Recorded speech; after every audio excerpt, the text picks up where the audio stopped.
I'm back again, and before beginning today's class, I would just like to clarify certain things in the previous from the previous video.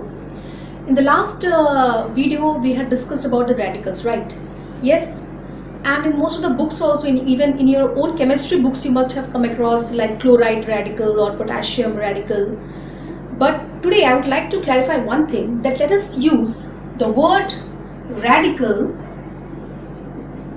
only for the polyatomic ion. Although sometimes we use it in pretext of the simple ones, simple ions also, but then to be more specific, let us use the word radical only for the polyatomic ion, right? Like K plus should be read as potassium ion instead of potassium radical. That is more appropriate. Okay. Cl minus should be read as chloride ion instead of chloride radical. Okay. But if you talk about NH4 plus, this should be read as ammonium radical. That means radical usually and it generally signifies a group of atoms. A group of atoms which behaves as a single unit having a specific charge, having a particular charge. So it is more appropriate to call polyatomic ions as radicals instead of simple ones as radicals. Simple ones can be called simply as ions, but radical should be specifically used for those type of ions which are polyatomic in nature. Okay. And one more thing that was left out while teaching you bases was that I forgot to mention about the alkalis, right? So alkalis are what? Soluble bases. Okay. Alkalis refer to the bases that are soluble in water. And we have alkalis of sodium, potassium, sodium hydroxide, potassium hydroxide, ammonium hydroxide. So soluble bases are referred to as alkalis. So this word also you come across many times. Okay. So now let us come back to the chapter. Let us come back to the topic once again. So here I have written some questions for you.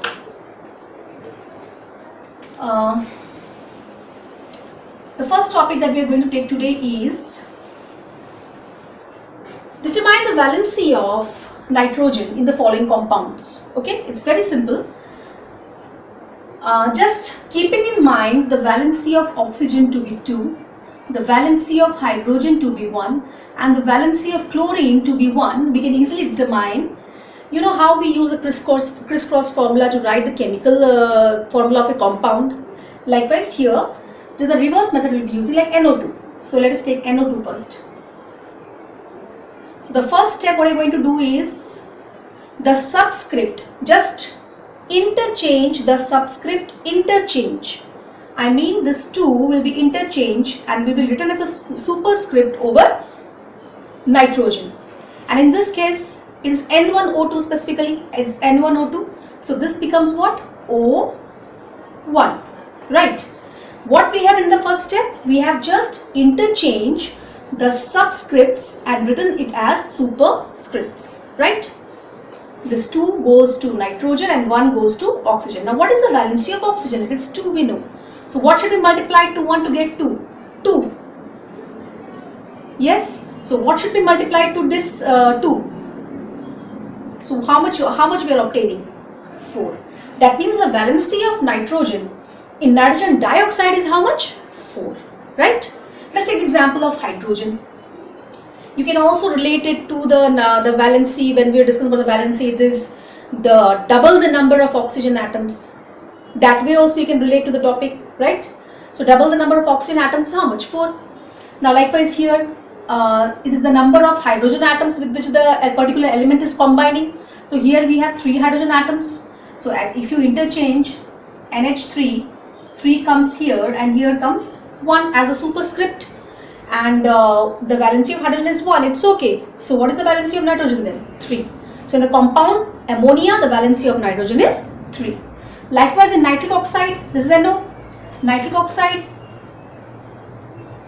when you are shifting it, you are getting the superscript as 1, 1. So what should be multiplied to get the valency of oxygen? 2. So what should be multiplied here? Here also 2. So what is the valency of nitrogen in nitric oxide? It's 2. Likewise, we can determine the valencies for carbon in carbon dioxide, it is obviously 2 multiplied to 2, 4. In the case of methane, the valency of carbon will be 4 again. And in the case of carbon tetrachloride also, the valency of carbon will be 4. Okay, I think this is very simple for you all. So now, very soon let us come to the next topic. Clear? The next topic is a chemical equation. Just very fast I will go with this chemical equation, because almost you have completed most of it in standard 8, right? So what is chemical equation? Suppose a chemical reaction takes place. When a chemical reaction is taking place, how are you representing that chemical reaction? So when we represent the chemical reaction using the various symbols and formulae, we call it as a chemical equation. Like for example, let's take the decomposition of, this is a chemical equation, and you know by now very well that in the left hand side we write the reactants, in the right hand side we write the products, and both of them are separated by an arrow like this. Left hand side, suppose we write the decomposition of potassium nitrate, KNO3. So we know it decomposes to form potassium nitrite and gives oxygen gas. Yes, so this side is the reactant and this side is the product. So here in this case you have a single reactant forming two products. So likewise you have various types of equations, chemical equations. One reactant forming two products, two reactants forming two products. So likewise, so let us not go into it.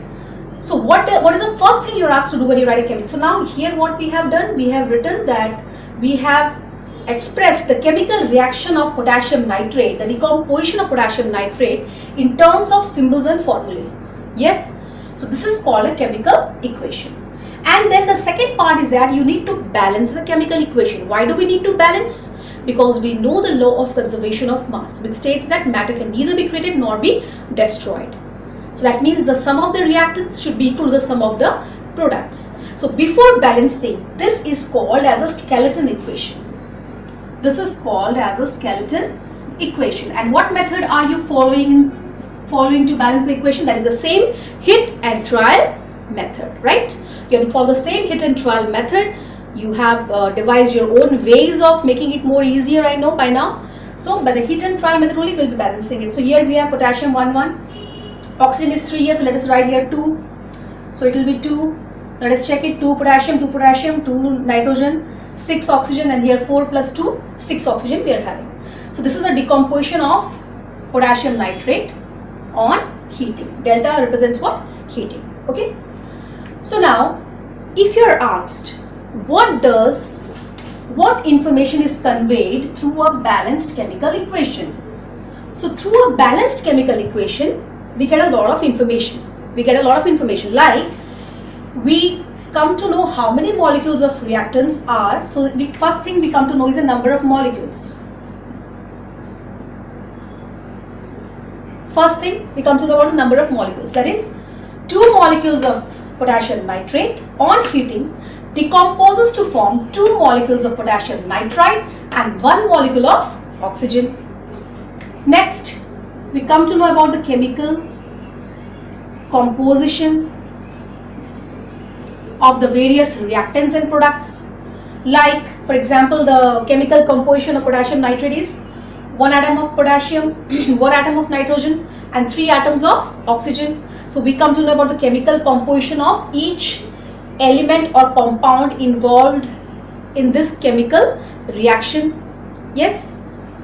Apart from that, we also come to know about the molecular mass. Molecular mass.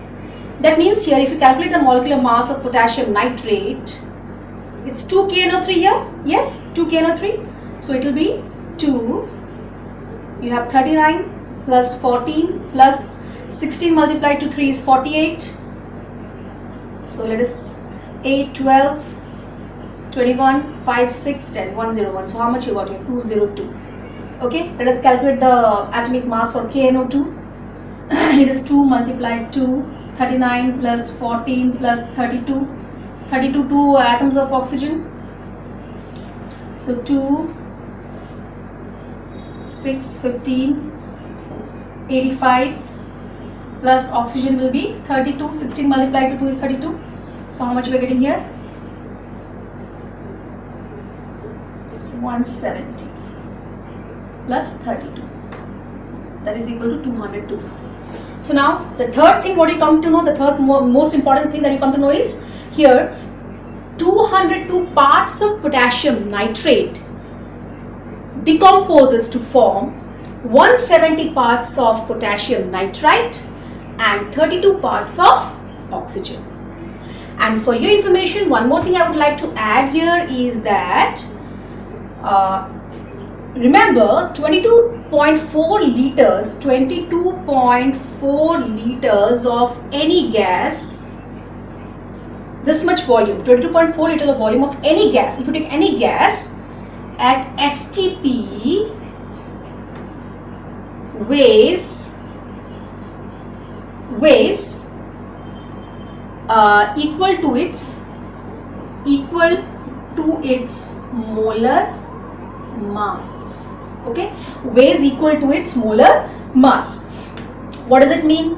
If you take 22.4 liters volume of any gas at standard temperature and pressure, STP stands for standard temperature and pressure. The standard temperature is always 0 degrees Celsius, which is equal to 273 Kelvin. Standard pressure is always 1 atmosphere, or it is 76 centimeter of mercury, or 760 millimeter of mercury. Okay, so at this standard temperature and pressure condition, this much volume of gas will be equal to its molar mass. Now, what is this molar mass? Molecular mass expressed in gram is the molar mass. So, what is the molecular mass of oxygen? It's 16 multiplied to 32 gram. What is the molar mass of oxygen? 32 gram. And here, how much oxygen you're obtaining? 32 gram molar mass of oxygen. That means here, what can you conclude from here? That when 202 gram of potassium nitrate decomposes, it produces 170 gram of potassium nitrite as well as produces 22.4 liters of oxygen gas. Okay, so this is these are some of the importance or the significance of a chemical equation, what information is conveyed. And there are various limitations also for a chemical equation. Like in a chemical equation, we cannot judge how long the chemical equation will, how long this chemical reaction will take place, how long it will take to complete the reaction, whether the reaction is completed or not, how long will it take to complete the reaction. So there are various limitations. We are not able to decide many things by just looking at the chemical reaction. But we can overcome certain limitations. Like for example, let us take the example of one more equation. Nitrogen reacting with hydrogen to form ammonia. Now this is a skeleton equation, unbalanced. It's not balanced, clear? So let us balance it. So here I can write 2 to balance this, and here we can write 3, right? Yes? So some of the limitations of it. So now here just we are sure that these are the reactant and this is the product. So we do not get any information about what is the state of the reactant or the state of the product. So how can we just make it more informative? By adding the word G for gas, or we can put an upward arrow for gas, right? So if you are able to put, you can put G here, or in place of that you can put an upward arrow, just to show that the reactants and the products involved here are in the gaseous state. Apart from that, we can also add certain important things like about the catalyst used in the reaction. That iron is the catalyst, so catalyst as well as the promoters. Here the molybdenum is the promoter. So we can above or below the arrows we can add the catalyst as well as the promoters. Mention that. We can mention the temperature at which the reaction is proceeding. We can also mention the pressure. It is around 200 to 900 atmospheres. Something in between this, that is not important, but you can mention the extra information about the particular reaction. Some extra information can be state of the reactants, like in some equations now we can add the word add certain things like concentrated or dilute.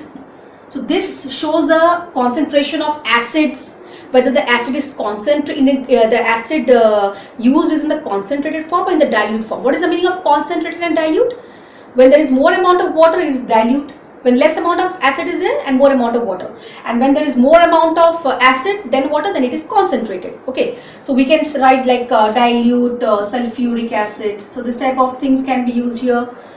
So we can also tell, we can also be informative about the endothermic and exothermic. Likewise, we can make our chemical reaction very informative by adding certain things. Like in the precipitation reaction, suppose silver chloride is formed. So here we can represent by down arrow, so that the reaction becomes more, the chemical equation becomes more informative. That means here the precipitate, it precipitates out. Okay, silver chloride is a precipitate.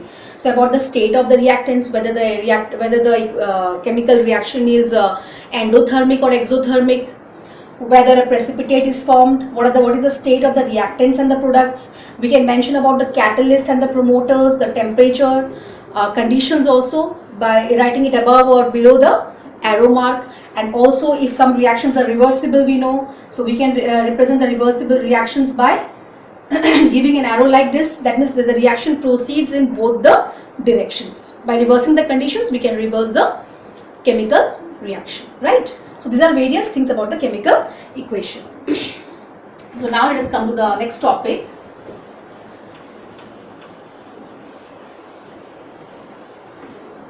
As you can see here, the next topic for today is RAM and RMM. Okay? Yes? RAM, relative atomic mass, relative molecular mass. You must have been very clear with the words relative and absolute. And you must have read in many of your previous topics that what is relative? Relative is compared to something. You know what? When we measure something, like when you are measuring, when you are expressing the mass of an object as 5 kilogram, actually you are comparing it with what? 1 kilogram. That has been chosen as a standard unit for measuring mass. For measuring meter, we have a standard called meter. So likewise, you know that atoms are too small to be expressed in grams or kilograms, right? And it is, so what happens? We have chosen a standard. We have chosen what? A standard for comparing the masses of various atoms. Okay? Presently the standard used is what? C12 atom. You know that carbon has 3 isotopes. You must have read in your earlier classes. What are isotopes? Isotopes are the atoms of the same element having the same atomic number but different mass number. And why this different mass number? It is because of the difference in the number of neutrons present in the nucleus. So out of these 3 isotopes, now what is chosen? We are choosing the C12 isotope of carbon because of certain. What were the reasons behind adopting this C12? Firstly, it's a stable isotope.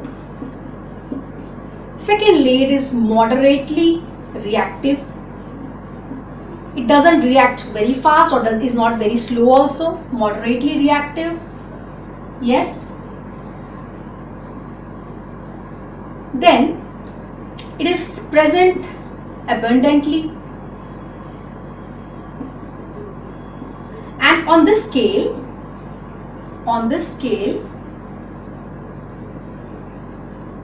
the masses of other elements according to the old standard are not affected, right? And we usually get what? Whole numbers of, we get the atomic masses in whole numbers when you are taking C12 as a standard. I'm just wondering why hydrogen was removed and why carbon was adopted. So why carbon was adopted, I have told the various reasons to you. Okay, so now it's your job, it's your work to find out why hydrogen was removed. What was the necessity of removing hydrogen? What was the problem with hydrogen being the standard? So this is the first question for you today, right? And I'm expecting a varied answer from many of you. Okay, next thing. So now what is this relative atomic mass? It is the number of times one atom of an element is heavier than 1/12 of the mass of one carbon atom, one C12 atom. Understood? So now here, what is the standard we are using? We are using C12 as a standard, but then 1/12 of the C12 atom, because what is the mass of this C12? It's 12 AMU. It's what? We are taking it to be 12 AMU, right? So 12 AMU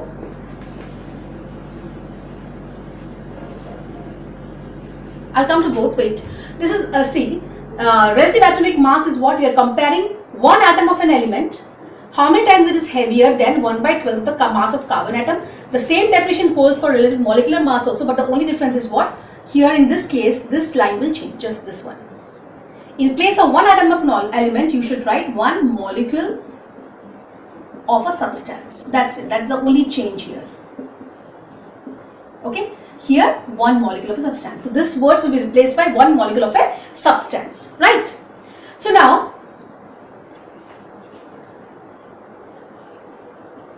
12 atomic mass unit, okay, 12 atomic mass unit is the weight of one C12 atom, is the weight of one C12 atom. So one atomic mass unit will be 1/12 of, isn't it? 1/12 of one C12 atom. And it has been found experimentally that 1/12, one C12 atom is around 1.9926 multiplied to 10 to the power -23 grams. So when you calculate it, you are getting it around 1.6605 multiplied to 10 to the power of -24 gram. So this is what? One atomic mass unit. This is the relationship between atomic mass unit and gram. Okay, this is the relationship between one atomic mass unit and gram. Okay, so comparing something with 12 is difficult, but comparing something with 1 is easy. So if you take an atom of carbon and if you divide it into 12 equal parts like this total is how much? So this complete is how much? 12 atomic mass unit.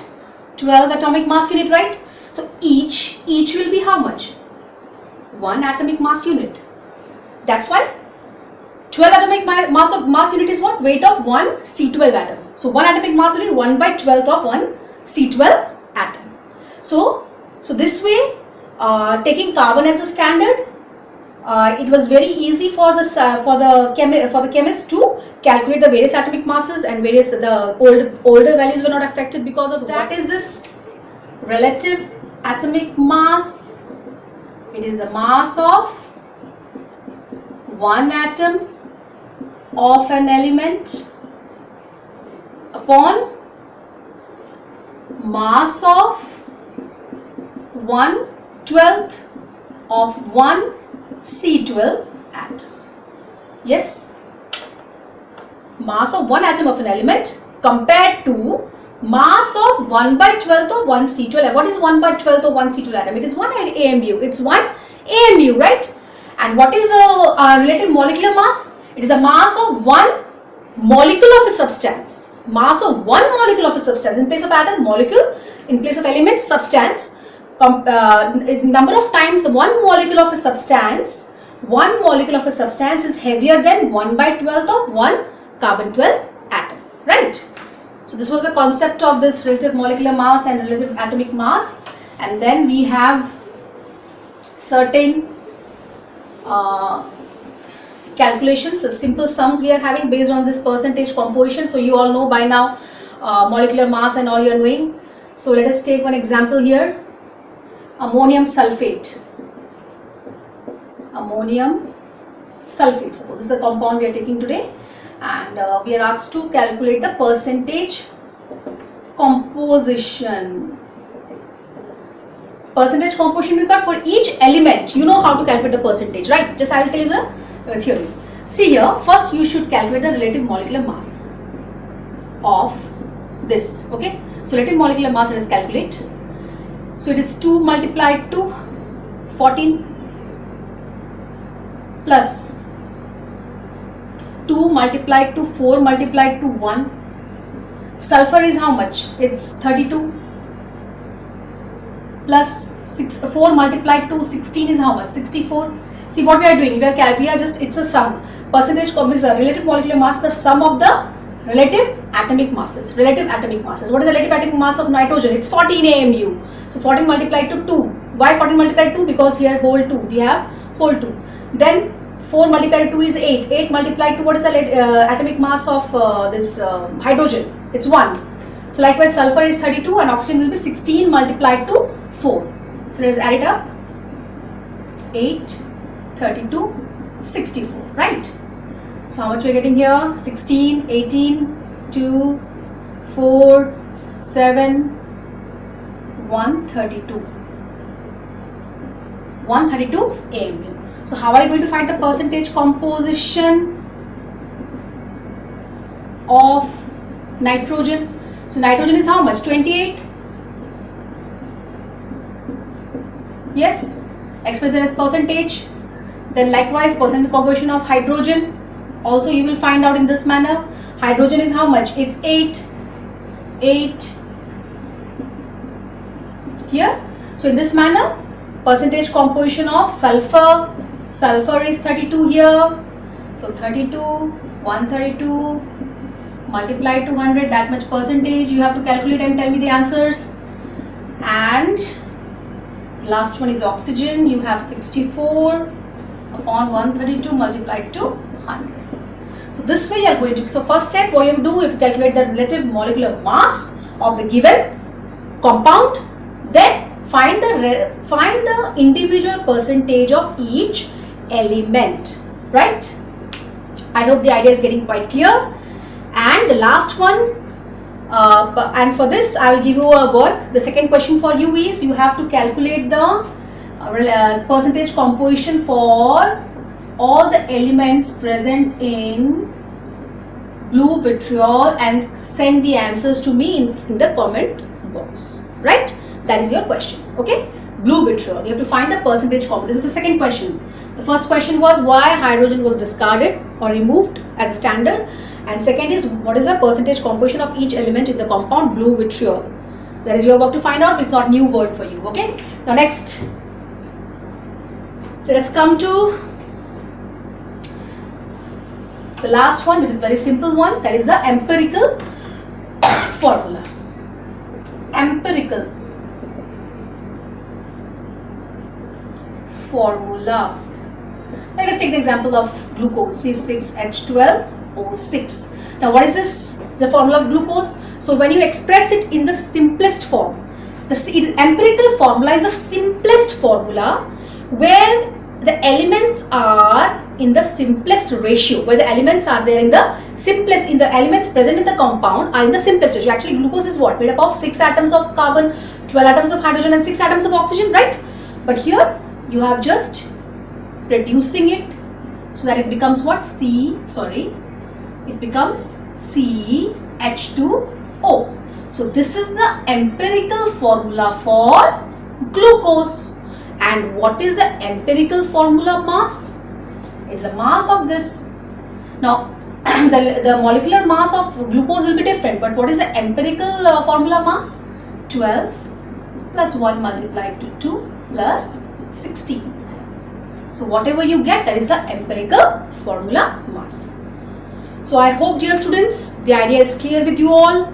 and whatever task I have given you today, you are going to complete it, you are going to revise, and be careful about the various concepts. Don't get confused, and moreover, learn by heart all the radicals, the ions, the electropositive ions, the electronegative ions, the electropositive radicals and the electronegative radicals. Okay, learn by heart so that it becomes easy for you, and in a smooth way you can proceed to the next chapters. Okay, so till then keep practicing, and I'm expecting the answers of my 2 questions in the comment box. Okay.